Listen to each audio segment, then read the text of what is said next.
Taking a look at the lunacy overseas, it's been reported out of the UK that thousands of immigrants are being housed in luxury hotels to the tune of over $12 million Australian. And that's being forked out, of course, by the long-suffering British taxpayer. Joining me now live from Westminster is broadcaster and writer Esther Krakue.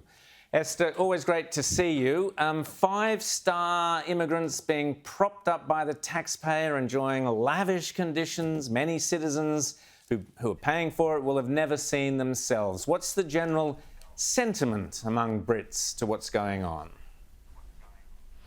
I mean, it's complete madness. I wrote a piece for The Express yesterday where I said, parliamentarians are quite literally tap dancing on Britain's last nerves because it's clear that the situation is completely unsustainable. What is happening is you have a bunch of, what Suella Braverman described as an invasion. And, even though you could dispute that word, really what is happening is a completely untenable situation. You have, since 2018, people that applied for asylum that came across the channel via these boats. The 83% of those people are still waiting for an initial decision. So all these thousands of migrants crossing the channel are effectively using this backlog to game the system because they know it's going to take at least years for their first, appeal to even be heard, and then, subsequent appeal processes after that.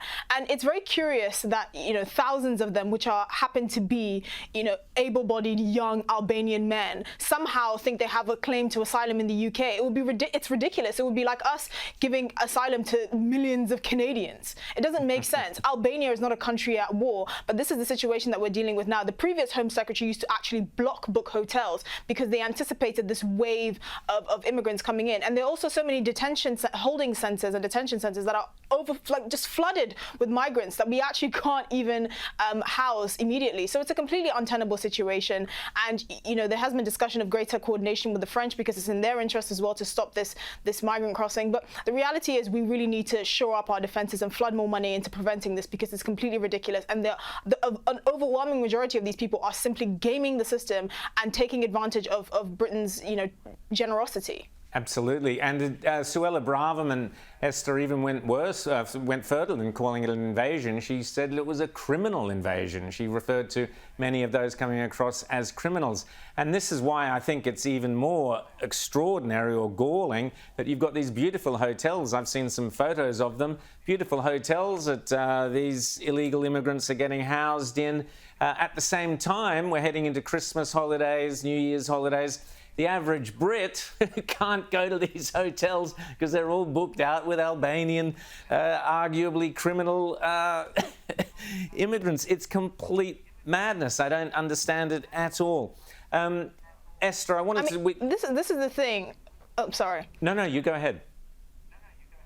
The thing is, a lot of these Albanian men that come over actually get swept up into the underbelly of Britain's drugs trade. So it actually is a fair assumption to assume that the overwhelming majority of them actually are criminal gangs. And you also have to ask yourself, Britain has a massive homelessness crisis. Most people couldn't even dream of booking these hotels that aren't homeless. So even lifelong leftists are asking themselves, okay, is it actually fair that we have our own population that are so homeless, that so many of them are homeless, and yet we're shelling out hotel rooms for these people that really have no claim to an asylum in the UK.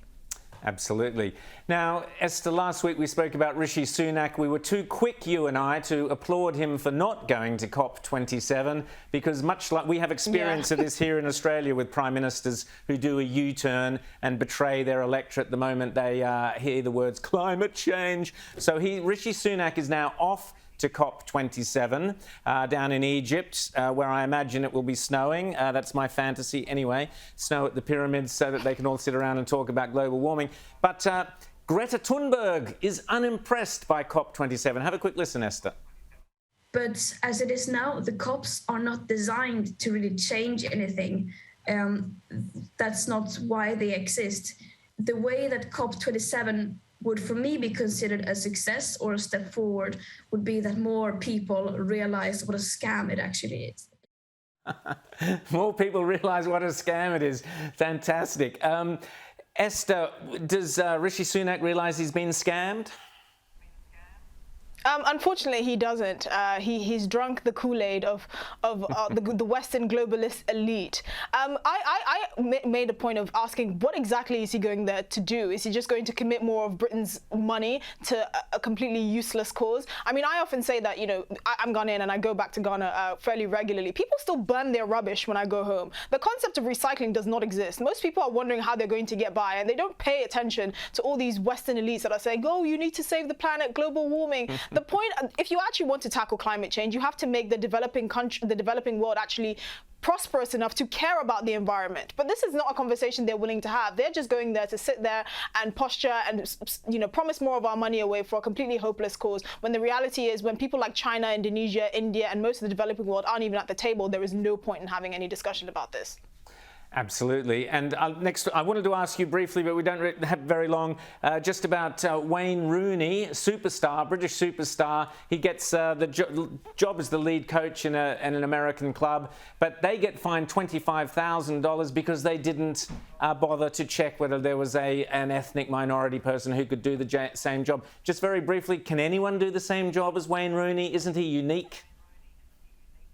Well, precisely. I mean, there are only a handful of people that have ever played in the Premier League in the world, and there are only an even few amount of people that are at the star level that Wayne Rooney is. I think it's completely ridiculous. I don't know who they're looking for. Are they looking for Pele to coach that team? I mean, it's completely absurd.